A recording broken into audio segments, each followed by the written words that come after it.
Good afternoon, everybody. Please have a seat. I hear you have some questions for me, but let me just make a few remarks at the top, and then I'll open it up. First of all, I want to reiterate what I said on Friday. Right now, our economy is still recovering from a very deep and damaging crisis, so our top priority has to be jobs and growth.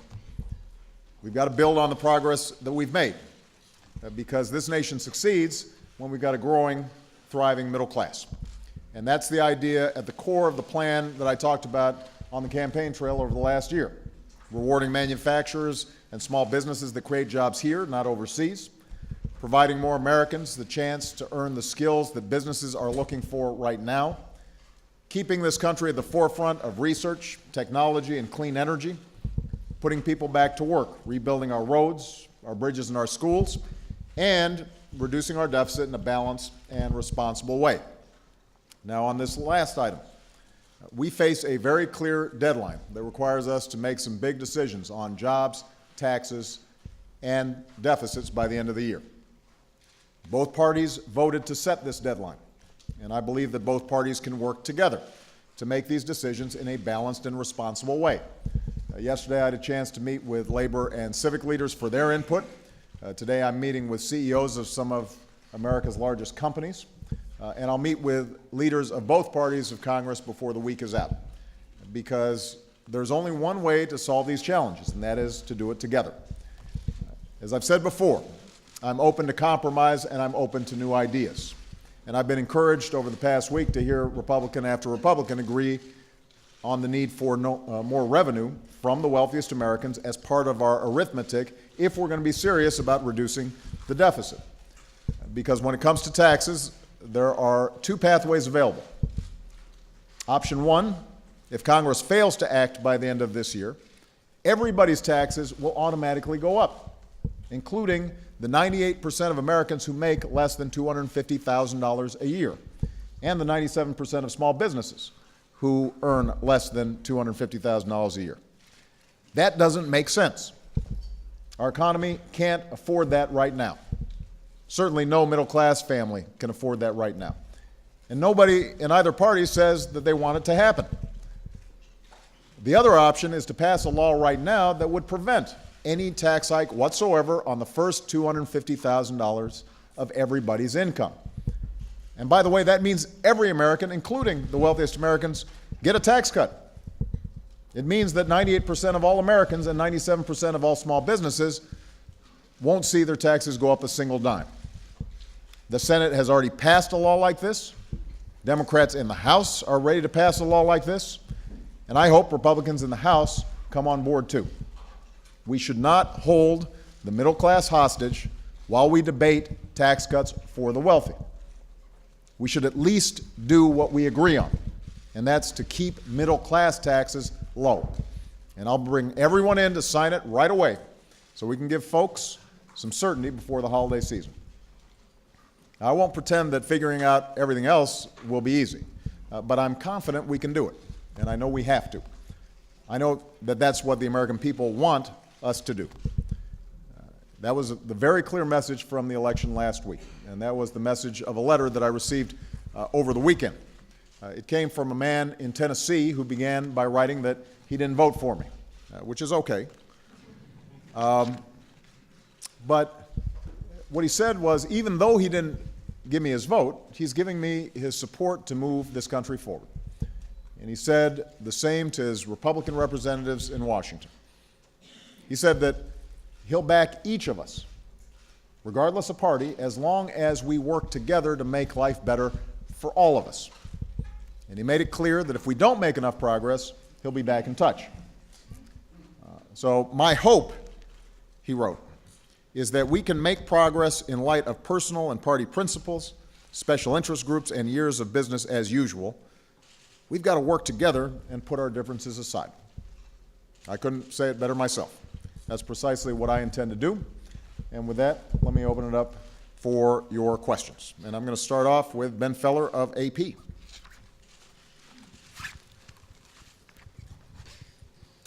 Thank you, Mr. President. Can you assure the American people that there have been no breaches of national security or classified information in the scandal involving Generals Petraeus and Allen? Mm-hmm. And do you think that you, as Commander-in-Chief, and the American people should have been told that the CIA chief was under investigation before the election? Well, I have no evidence at this point, from what I've seen, that classified information was disclosed that in any way would have had a negative impact on our national security. Obviously, there's an ongoing investigation. I don't want to comment on the specifics of the investigation. The FBI has its own protocols in terms of how they proceed. I'm going to let Director Mueller and others examine those protocols and make some statements to the public generally. I do want to emphasize what I've said before.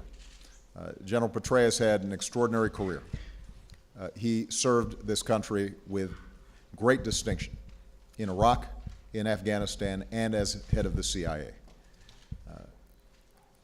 By his own assessment, he did not meet the standards that he felt were necessary as the director of CIA with respect to this personal matter that he is now dealing with his family and with his wife. And it's on that basis that he tendered his resignation, and it's on that basis that I accepted it. But I want to emphasize that from my perspective, at least, he has provided this country an extraordinary service. We are safer because of the work that Dave Petraeus has done. And my main hope right now is that he and his family are able to move on, and that this ends up being a single side note on what has otherwise been an extraordinary career. What about voters? Do they deserve to know? You know, again, I think you're going to have to talk to the FBI in terms of what their general protocols are when it comes to what started off as a potential criminal investigation. You know, one of the challenges here is that we're not supposed to meddle in criminal investigations, and that's been our practice. I think that there are certain procedures that both the FBI follow or DOJ follow when they're involved in these investigations. That's traditionally been how we view things, in part because people are innocent until proven guilty, and we want to make sure that we don't prejudge these kinds of situations. My expectation is that they follow protocols that they already established. Good. Jessica Yellen. Where's Jessica? Right there. Mr. President, on the fiscal cliff, 2 years ago, sir, you said that you wouldn't extend the Bush-era tax cuts, but at the end of the day, you did. So, respectfully, sir, why should the American people and the Republicans believe that you won't cave again this time? Well, 2 years ago, the economy was in a different situation. We were still very much in the early parts of recovering from the worst economic crisis since the Great Depression. And ultimately, we came together not only to extend the Bush tax cuts, but also a wide range of policies that were going to be good for the economy at that point. Unemployment insurance extensions, payroll tax extension, all of which made a difference and is part of the reason why what we've seen now is 32 consecutive months of job growth and over 5.5 million jobs created and the unemployment rate coming down. But what I said at the time is what I meant, which is this was a one-time proposition. And what I have told leaders privately as well as publicly is that we cannot afford to extend the Bush tax cuts for the wealthy. What we can do is make sure that middle-class taxes don't go up. And so the most important step we can take right now, and I think the foundation for a deal that helps the economy, creates jobs, gives consumers certainty, which means gives businesses confidence that they're going to have consumers during the holiday season, is if we right away say 98% of Americans are not going to see their taxes go up. 97% of small businesses are not going to see their taxes go up. If we get that in place, we are actually removing half of the fiscal cliff. Half of the danger to our economy is removed by that single step. And what we can then do is shape a process whereby we look at tax reform, which I'm very eager to do. I think we can simplify our tax system. I think we can make it more efficient. We can eliminate loopholes and deductions that have a distorting effect on our economy. I believe that we have to continue to take a serious look at how we reform our entitlements because healthcare costs continue to be the biggest driver of our deficits. So there is a package to be shaped, and I'm confident that folks of goodwill in both parties can make that happen. But what I'm not going to do is to extend Bush tax cuts for the wealthiest 2% that we can't afford, and according to economists, will have the least positive impact on our economy. You've said that the wealthiest must pay more. Would closing loopholes instead of raising rates for them satisfy you? I think that there are loopholes that can be closed, and we should look at how we can make the process of deductions, the filing process easier, simpler. But when it comes to the top 2%, what I'm not going to do is to extend further a tax cut for folks who don't need it, which would cost close to $1 trillion. And it's very difficult to see how you make up that $1 trillion, if we're serious about deficit reduction, just by closing loopholes and deductions. The math tends not to work. And I think it's important to establish a basic principle that was debated extensively during the course of this campaign. I mean, this shouldn't be a surprise to anybody. This was, if there was one thing that everybody understood was a big difference between myself and Mr. Romney, it was when it comes to how we reduce our deficit, I argued for a balanced, responsible approach, and part of that included making sure that the wealthiest Americans pay a little bit more. I think every voter out there understood that that was an important debate, and the majority of voters agreed with me. By the way, more voters agreed with me on this issue than voted for me. So we've got a clear majority of the American people who recognize if we're going to be serious about deficit reduction, we've got to do it in a balanced way. The only question now is, are we going to hold the middle class hostage in order to go ahead and let that happen? Or can we all step back and say, here's something we agree on. We don't want middle class taxes to go up. Let's go ahead and lock that in. That will be good for the economy. It will be good for consumers. It will be good for businesses. It takes the edge off the fiscal cliff. And let's also then commit ourselves to the broader package of deficit reduction that includes entitlement changes, and it includes potentially tax reform, as well as I'm willing to look at additional work that we can do on the discretionary spending side. So I want a big deal. I want a comprehensive deal. I want to see if we can, at least for the foreseeable future, provide certainty to businesses and the American people so that we can focus on job growth, so that we're also investing in the things that we need. But right now, what I want to make sure of is that taxes on middle-class families don't go up, and there's a very easy way to do that. We could get that done by next week. Okay. Lori Montenegro, Telemundo. Where's that? Thank you, Mr. President. On immigration reform, the criticism in the past has been that you did not put forth legislation with specific ideas and send it up to the Hill. This time around, you have said again that this will be one of the top priorities for a second term. Will you then send legislation to the Hill? And exactly what do you envision is broad immigration reform? Does that include a legalization program?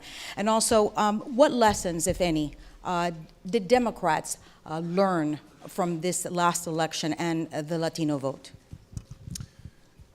Well, I think what was incredibly encouraging was to see a significant increase in Latino turnout. This is the fastest growing group in the country. And, you know, historically, what you've seen is Latino vote at lower rates than the broader population, and that's beginning to change. You're starting to see a sense of empowerment and civic participation that I think is going to be powerful and good for the country. And it is why I'm very confident that we can get immigration reform done. You know, before the election, I had given a couple of interviews where I predicted that the Latino vote was going to be strong and that would cause some reflection on the part of Republicans about their position on immigration reform. I think we're starting to see that already. I think that's a positive sign. This has not historically been a partisan issue. We've had President Bush and John McCain and others who have supported comprehensive immigration reform in the past, so we need to seize the moment.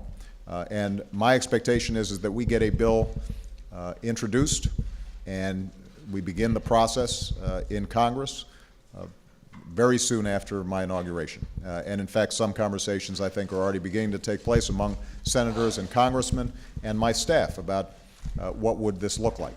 And when I say comprehensive immigration reform, it is very similar to the outlines of previous efforts at comprehensive immigration reform. I think it should include a continuation of the strong border security measures that we've taken, because we have to secure our borders. I think it should contain serious penalties for companies that are purposely hiring undocumented workers and taking advantage of them. And I do think that there should be a pathway for legal status for those who are living in this country, are not engaged in criminal activity, are here simply to work. It's important for them to pay back taxes. It's important for them to learn English. It's important for them to potentially pay a fine. But to give them the avenue whereby they can resolve their legal status here in this country, I think is very important. Obviously, making sure that we put into law what the first step that we've taken administratively dealing with the DREAM Act kids is very important as well. One thing that I'm very clear about is that young people who are brought here through no fault of their own, who have gone to school here, pledged allegiance to our flag, want to serve in our military, want to go to school and contribute to our society, that they shouldn't be under the cloud of deportation, that we should give them every opportunity to earn their citizenship. And so, you know, there are other components to it, obviously. The business community continues to be concerned about getting enough high-skill workers, and I am a believer that if you've got a PhD in physics or computer science who wants to stay here and start a business here, we shouldn't make it harder for him to stay here. We should try to encourage him to contribute to this society. I think that the agricultural sector obviously has very specific concerns about making sure that they've got a workforce that helps deliver food to our tables. So there are going to be a bunch of components to it, but I think whatever process we have needs to make sure border security is strong, needs to deal with employers effectively, needs to provide a pathway for the undocumented here, needs to deal with the DREAM Act kids, and I think that's something that we can get done. Chuck Todd. Where's Chuck? Mr. President, I just want to follow up on both Ben's question and Jessica's question. On having to do with Ben's question, are you How about withhold- Lori's question? Do you want to follow up on that one too? No, you get. I feel like you answered that one completely. Are you withholding judgment on whether you should have known sooner that there was a potential that there was an investigation into whether your CIA director, potentially there was a national security breach with your CIA director? Do you believe you should have known sooner? Or are you withholding judgment until the investigation is complete on that front? And then the follow-up to Jessica's question, tax rates. Is there no deal at the end of the year if tax rates for the top 2% aren't the Clinton tax rates, period? No ifs, ands, or buts, and any room in negotiating on that specific aspect of the fiscal cliff? I am withholding judgment with respect to how the entire process surrounding General Petraeus came up. And, we don't have all the information yet. but I want to say that I have a lot of confidence generally in the FBI, and they've got a difficult job. So I'm going to wait and see to see if there's any other. Well, I mean, Chuck, what I'll say is that if it is also possible that had we been told, then you'd be sitting here asking a question about why were you interfering in a criminal investigation. So I think it's best right now for us to just see how this whole process unfolded. With respect to the tax rates, I just want to emphasize, I am open to new ideas. If the Republican counterparts or some Democrats have a great idea for us to raise revenue, maintain progressivity, make sure the middle class isn't getting hit, reduces our deficit, encourages growth, I'm not going to just slam the door in their face. I want to hear I want to hear ideas from everybody. Well, look, I believe this is solvable. I think that fair-minded people can come to an agreement that does not cause the economy to go back into recession, that protects middle-class families, that focuses on jobs and growth, and reduces our deficit. I'm confident it can be done. My budget, frankly, does it. I understand that I don't expect the Republicans simply to adopt my budget. That's not realistic. So I recognize that we're going to have to compromise. And as I said on election night, compromise is hard. And not everybody gets 100% of what they want, and not everybody is going to be perfectly happy. But what I will not do is to have a process that is vague, that says we're going to sort of kind of raise revenue through dynamic scoring or closing loopholes that have not been identified. And the reason I won't do that is because I don't want to find ourselves in a position 6 months from now or a year from now where, lo and behold, the only way to close a deficit is to sock it to middle-class families or to burden families that have disabled kids or have a parent in a nursing home, or suddenly we've got to cut more out of our basic research budget that is the key to growing the economy in the long term. So that's my concern. I'm less concerned about red lines per se. What I'm concerned about is not finding ourselves in a situation where the wealthy aren't paying more or aren't paying as much as they should. Middle-class families, one way or another, are making up the difference. That's the kind of status quo that has been going on here too long, and that's exactly what I argued against during this campaign. And if there's one thing that I'm pretty confident about is the American people understood what they were getting when they gave me this incredible privilege of being in office for another 4 years. They want compromise, they want action, but they also want to make sure that middle-class folks aren't bearing the entire burden and sacrifice when it comes to some of these big challenges. They expect that folks at the top are doing their fair share as well, and that's going to be my guiding principle during these negotiations, but more importantly, during the next 4 years of my administration. Nancy Cordes. Mr. President, on election night, you said that you were looking forward to speaking with Governor Romney, sitting down in the coming weeks to discuss ways that you could work together on this nation's problems. Have you extended that invitation? Has he accepted? And in what ways do you think you can work together? We haven't scheduled something yet. I think everybody forgets that the election was only a week ago, and I know I've forgotten. I forgot on Wednesday. I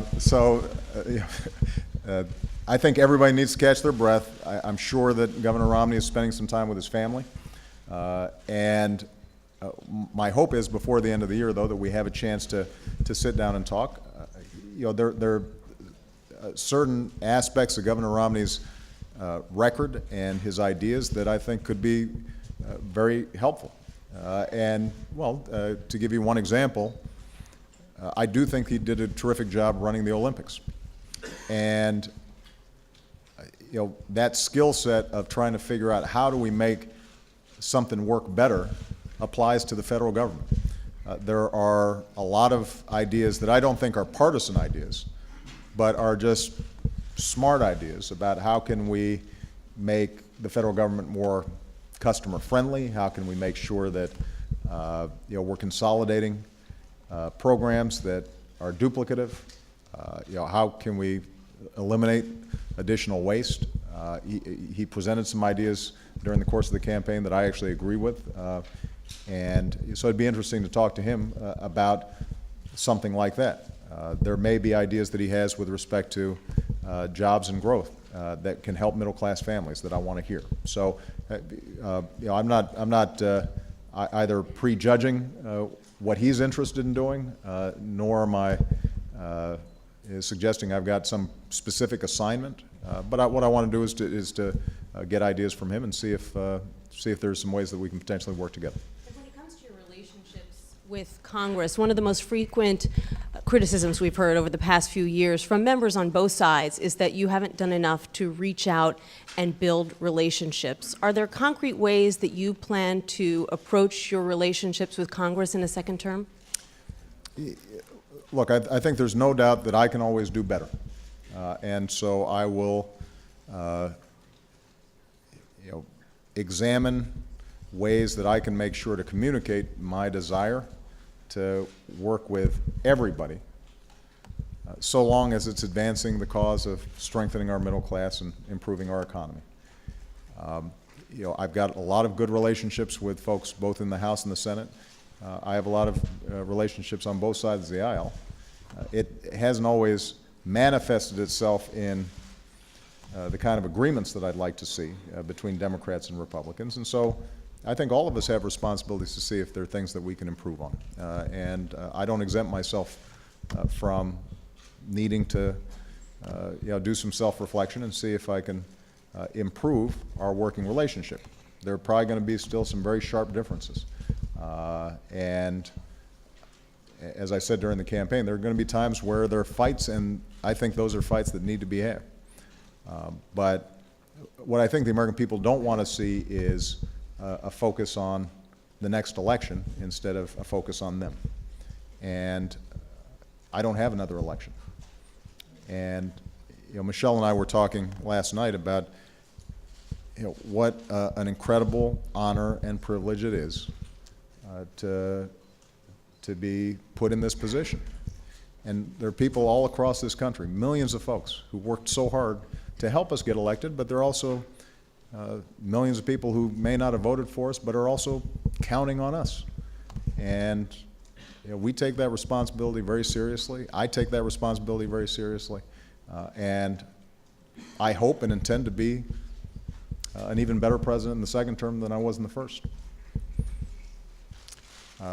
Jonathan Karl.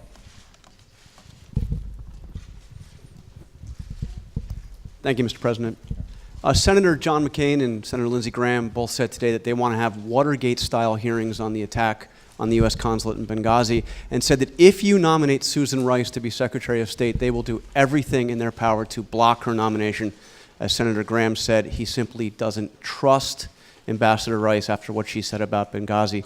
I'd like your reaction to that, and would those threats deter you from making a nomination like that? Well, first of all, I'm not going to comment at this point on various nominations that I'll put forward to fill out my cabinet for the second term. Those are things that are still being discussed. But let me say specifically about Susan Rice. She has done exemplary work.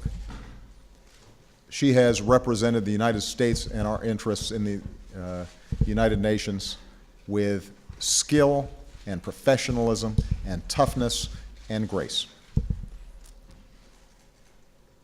As I've said before, she made an appearance at the request of the White House in which she gave her best understanding of the intelligence that had been provided to her. If Senator McCain and Senator Graham and others want to go after somebody, they should go after me. And I'm happy to have that discussion with them. But for them to go after the UN ambassador, who had nothing to do with Benghazi, and was simply making a presentation based on intelligence that she had received, and to besmirch her reputation is outrageous.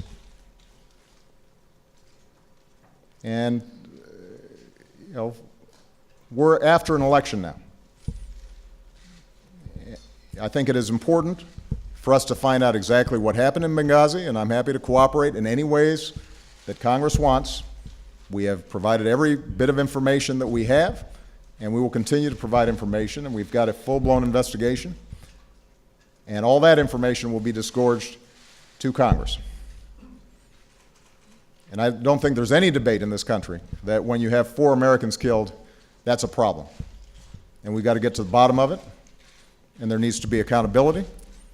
We've got to bring those who carried it out to justice. They won't get any debate from me on that. But when they go after the UN ambassador, apparently because they think she's an easy target, then they've got a problem with me. And should I choose, if I think that she would be the best person to serve America in the capacity of the State Department, then I will nominate her. That's not a determination that I've made yet. Okay. Ed Henry.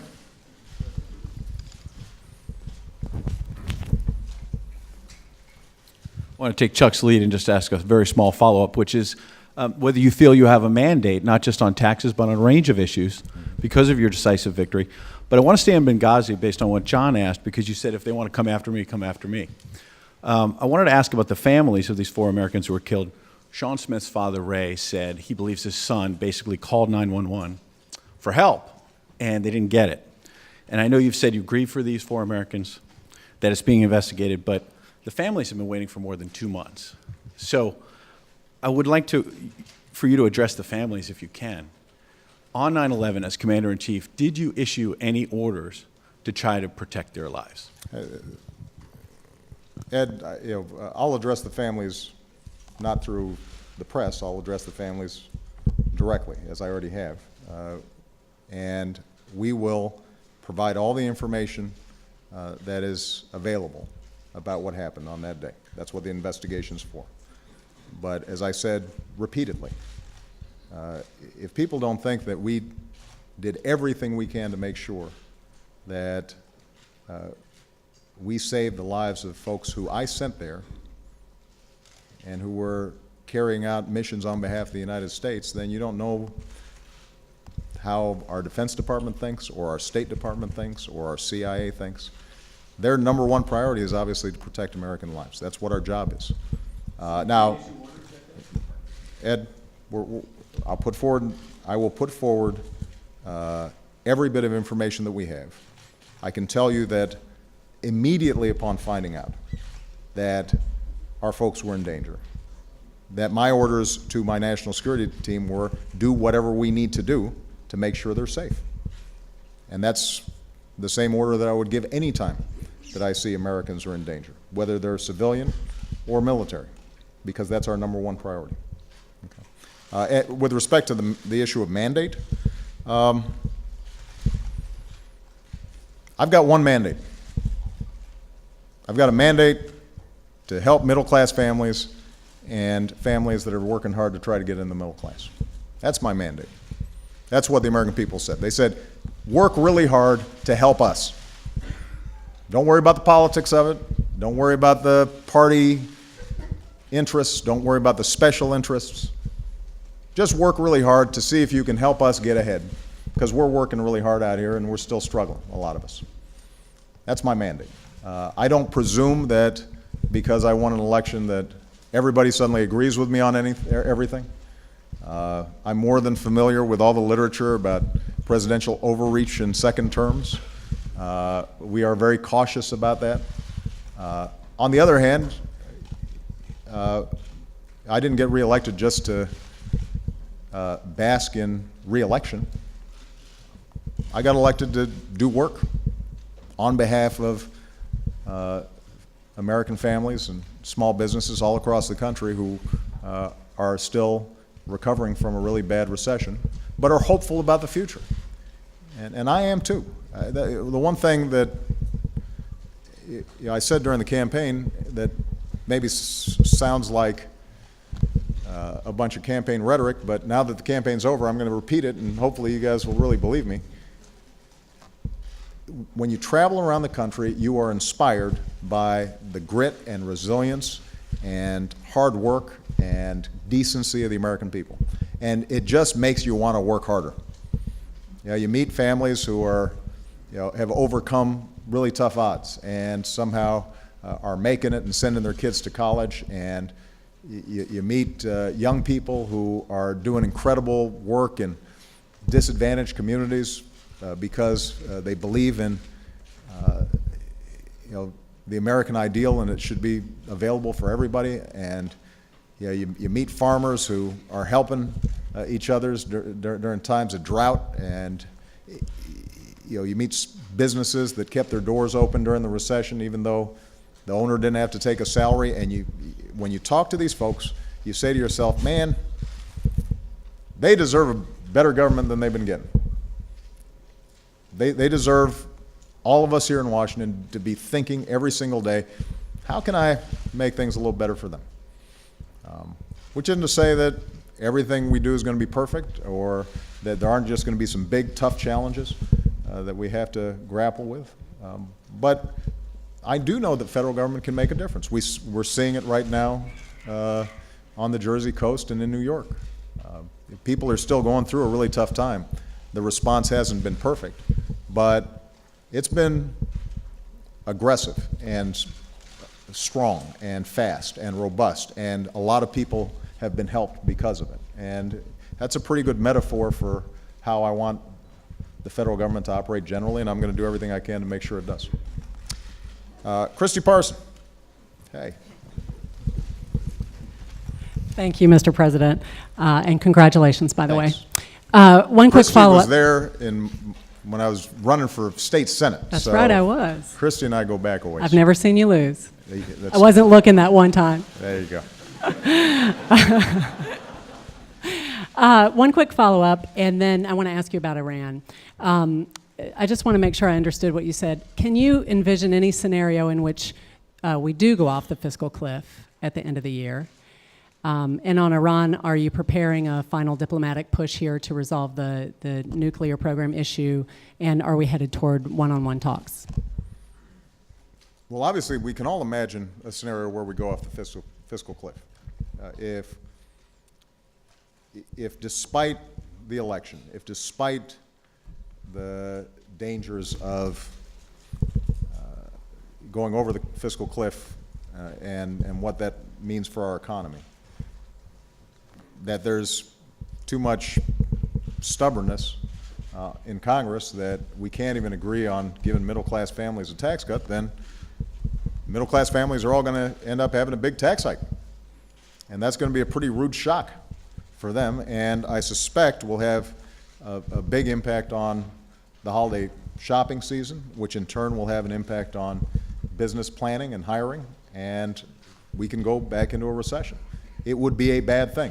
It is not necessary. So I want to repeat, step number one that we can take in the next couple of weeks, provide certainty to middle-class families. 98% of families who make less than $250,000 a year, 97% of small businesses, that their taxes will not go up a single dime next year. Give them that certainty right now. We can get that done. We can then set up a structure whereby we are dealing with tax reform, closing deductions, closing loopholes, simplifying, dealing with entitlements, and I'm ready to, and willing to make big commitments to make sure that we're locking in the kind of deficit reductions that stabilize our deficit, start bringing it down, start bringing down our debt. I'm confident we can do it. And look, I've been living with this for a couple of years now. I know the math pretty well, and it really is arithmetic. It's not calculus.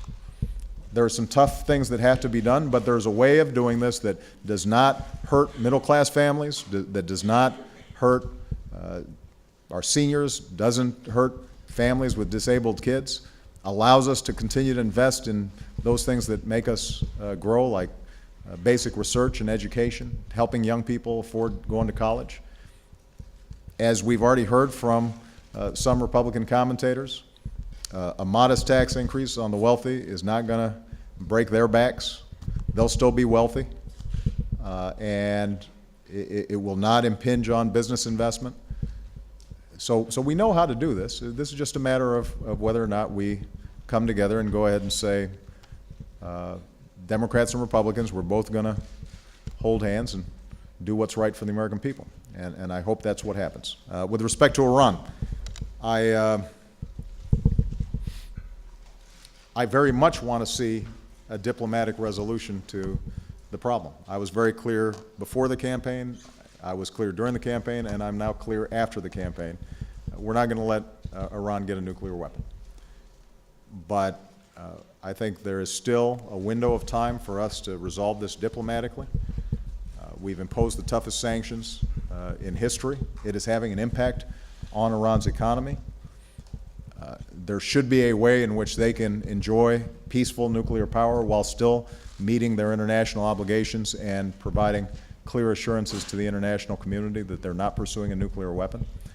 And so, yes, I will try to make a push in the coming months to see if we can open up a dialogue between Iran and not just us, but the international community to see if we can get this thing resolved.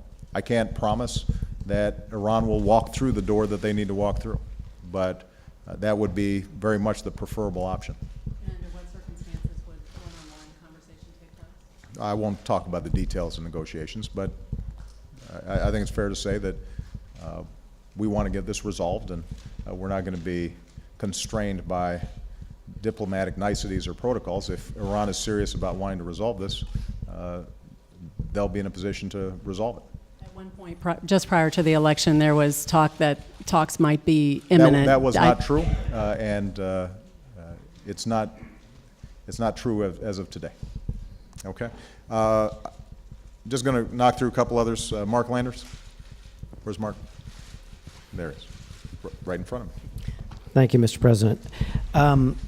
In his endorsement of you a few weeks ago, Mayor Bloomberg said he was motivated by the belief that you would do more to confront the threat of climate change than your opponent. Tomorrow you're going up to New York City, where you're going to, I assume, see people who are still suffering the effects of Hurricane Sandy, which many people say is further evidence of how a warming globe is changing our weather. What specifically do you plan to do in a second term to tackle the issue of climate change? And do you think the political will exists in Washington to pass legislation that could include some kind of a tax on carbon? You know, as you know, Mark, we can't attribute any particular weather event to climate change. What we do know is the temperature around the globe is increasing faster than was predicted even 10 years ago. We do know that the Arctic ice cap is melting faster than was predicted even 5 years ago. We do know that there have been extraordinarily there have been an extraordinarily large number of severe weather events here in North America, but also around the globe. And I am a firm believer that climate change is real, that it is impacted by human behavior and carbon emissions. And as a consequence, I think we've got an obligation to future generations to do something about it. Now, in my first term, we doubled fuel efficiency standards on cars and trucks. That will have an impact. That will take a lot of carbon out of the atmosphere. We doubled the production of clean energy, which promises to reduce the utilization of fossil fuels for power generation. And we continue to invest in potential breakthrough technologies that could further remove carbon from our atmosphere. But we haven't done as much as we need to. So what I'm going to be doing over the next several weeks, next several months, is having a conversation, a wide-ranging conversation with scientists, engineers, and elected officials to find out what more can we do to make short-term progress in reducing carbons, and then working through an education process that I think is necessary, a discussion, a conversation across the country about what realistically can we do long-term to make sure that this is not something we're passing on to future generations that's going to be very expensive and very painful to deal with. I don't know what either Democrats or Republicans are prepared to do at this point, because this is one of those issues that's not just a partisan issue. I also think there are regional differences. There's no doubt that for us to take on climate change in a serious way would involve making some tough political choices.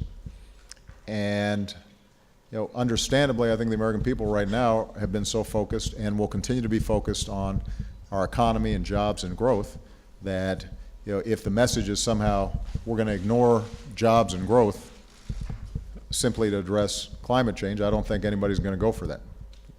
I won't go for that.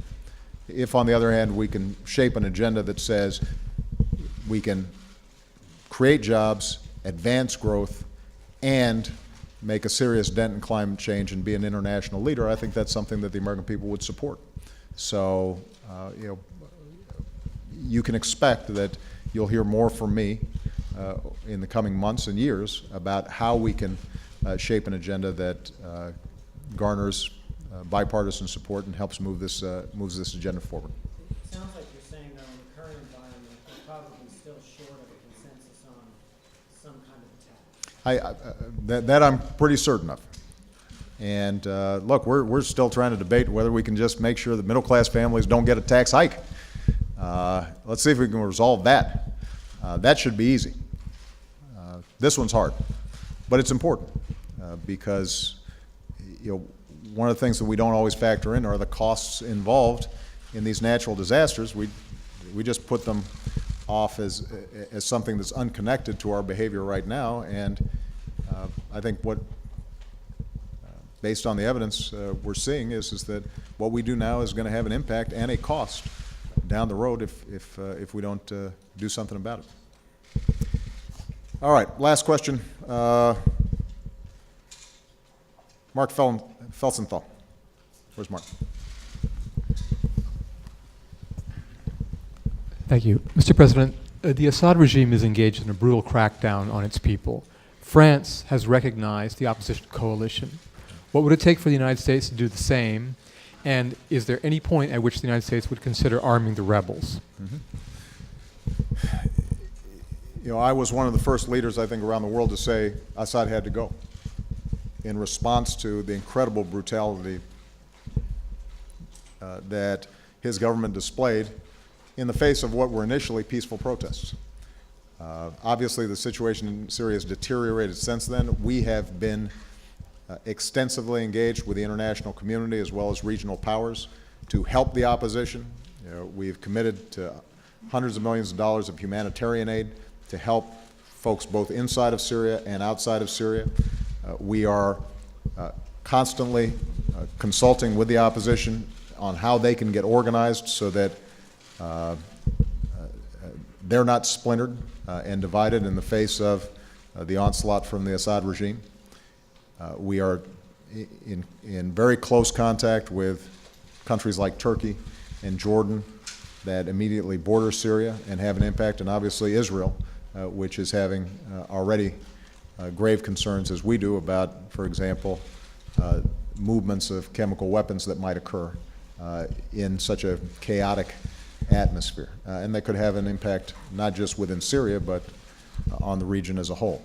I'm encouraged to see that the Syrian opposition created an umbrella group that may have more cohesion than they have had in the past.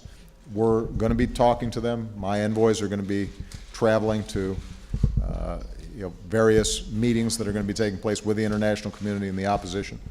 We consider them a legitimate representative of the aspirations of the Syrian people. We're not yet prepared to recognize them as some sort of government in exile, but we do think that it is a broad-based representative group. One of the questions that we're going to continue to press is making sure that that opposition is committed to a democratic Syria, an inclusive Syria, a moderate Syria. We have seen extremist elements insinuate themselves into the opposition.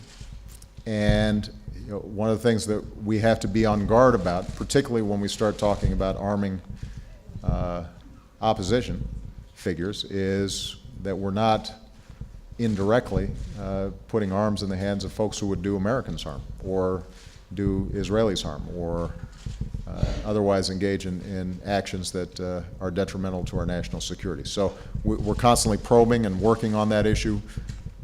The more engaged we are, the more we'll be in a position to make sure that that we are encouraging the most moderate, thoughtful elements of the opposition that are committed to inclusion, observance of human rights, and working cooperatively with us over the long term. All right? Thank you very much. On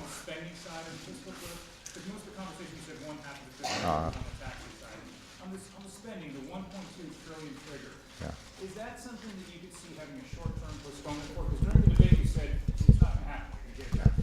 That was a great question, but it would be a horrible precedent for me to answer your question just because you yelled it out. So, thank you very much, guys.